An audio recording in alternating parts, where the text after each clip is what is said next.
એક બહુ મહત્ત્વનો નિર્ણય જાહેર કર્યો છે એક્સપેક્ટેડ ક્રેડિટ લોસને લઈને, અને આ ECL માટેની ગાઈડલાઇન ગઈકાલે જાહેર થઈ છે. એને લઈને આજે PSU બેન્કોની અંદર આપણને ઘટાડા તરફી કારોબાર જોવા મળી રહ્યો છે.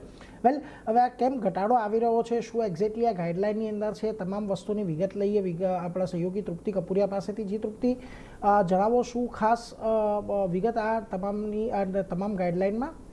Good afternoon Neeraj. અત્યારે સવારથી જ આપણે જોઈ રહ્યા છે કે સરકારી બેંક્સ પર એક સારું પ્રેશર અહીંયા જોવા મળી રહ્યું છે. ખાસ કરીને કહી શકાય કે RBI તરફથી ગેમ ચેન્જર અહીંયા આપણે એક નિયમ અહીંયા લાગુ થતા જોવા મળી રહ્યા છે. તેમણે નિયમોમાં મોટા ફેરફાર કર્યા છે. ગઈકાલે જ RBI અહીંયા પોતાની જે ફાઇનલ ECL ગાઈડલાઇન્સ જે છે તેમને અહીંયા જાહેર કરી છે. એટલે કે નવી ગાઈડલાઇન્સ જે છે ડેફિનેટલી 1 એપ્રિલ 2027 અહીંયા લાગુ થશે. આમાં એમને ખાસ કરીને RBI 3 સ્ટેજમાં તેમને પોતે પ્રોવિઝન્સ છે તે મોડલ્સ અહીંયા તેમને લોન્ચ કર્યા છે. અગર પહેલા સ્ટેજની વાત કરશું એટલે કે નોર્મલ લોન હશે તો ત્યાં તેમને 0.40% તેમને પ્રોવિઝન જે છે તે બેંકને અહીંયા પહેલેથી જ અહીંયા સાઈડમાં રાખવાના રહેશે. સ્ટેજ 2 એટલે કે થોડી ઓછી જોખમ એટલે કે જોખમવાળી જે લોન હશે તેમાં તેમને લગભગ 5% તેમને પ્રોવિઝન અહીંયા સાઈડમાં રાખવાના રહેશે.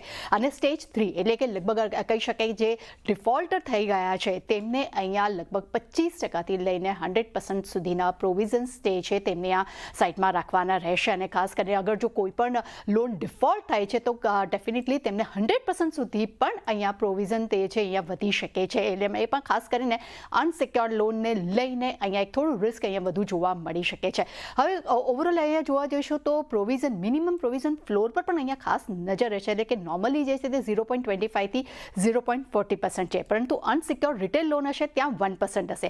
પ્રોવિઝિંગ ફ્લોરની અગર જો વાત કરશો તો મોટાભાગની જે લોન છે અન્ય ત્યાં 5% અહીંયા પ્રોવિઝિંગ જે છે તે ફરજિયાત રહેશે. અને હોમ અને ગોલ્ડ લોનની વાત કરશું ત્યાં પણ લગભગ 1.5% અહીંયા પ્રોવિઝનિંગ અહીંયા જરૂરી રહેશે. એટલે સિમ્પલ ભાષામાં કહીએ તો બેંકને હવે લોન આપતાની સાથે તેમને પ્રોવિઝન સાઈડમાં અહીંયા રાખવું પડશે. એટલે પહેલેથી જ એક રિસ્ક તેમને નક્કી રાખવું પડશે. અહીંયા ખાસ કરીને તેના પર મેક્વારી તરફથી પણ એક બ્રોકરેજ રિપોર્ટ આવ્યો છે. તેના પર તેમનું અહીંયા કહેવું છે કે સરકારી બેંકોની નેટવર્થ પર અહીંયા લગભગ 5 થી 10% ઇમ્પેક્ટ જે છે તે જોવા મળી શકે છે. ખાસ કરીને સરકારી બેંક્સના ક્રેડિટ ખર્ચમાં 20 થી 25 બેસિસ પોઈન્ટનો અહીંયા ઉછાળો આવી શકે છે. એટલે કે એક નેગેટિવ ઇમ્પેક્ટ અહીંયા જોવા પણ આપણને મળી રહી છે. ખાસ કરીને તે પણ તેમનું કહેવું છે કે પ્રાઇવેટ સરકારી બેંક છે તેના પર અહીંયા ડેફિનેટલી અસર ઓછી જોવા મળશે. નોમુરા તરફથી પણ રિપોર્ટ આવ્યો છે. અહીંયા તેમનું કહેવું છે કે અનસિક્યોર રિટેલ MSME કૃષિ લોન જે છે તેના માટે પહેલેથી જ અહીંયા બેંકોએ પોતાની પ્રોવિઝનિંગ અહીંયા કરવાની રહેશે.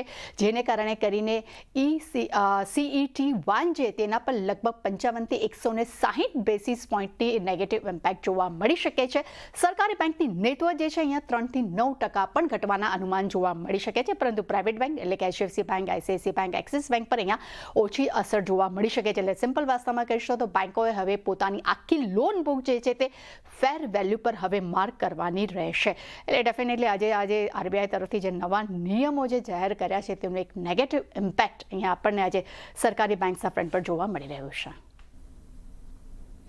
એટલે જો ઘણા કોમ્પ્લેક્સ નિયમો છે, ખાસ કરીને અહીંયાથી સરળતાથી એ જ સમજવાનો પ્રયત્ન આપણે કર્યો છે.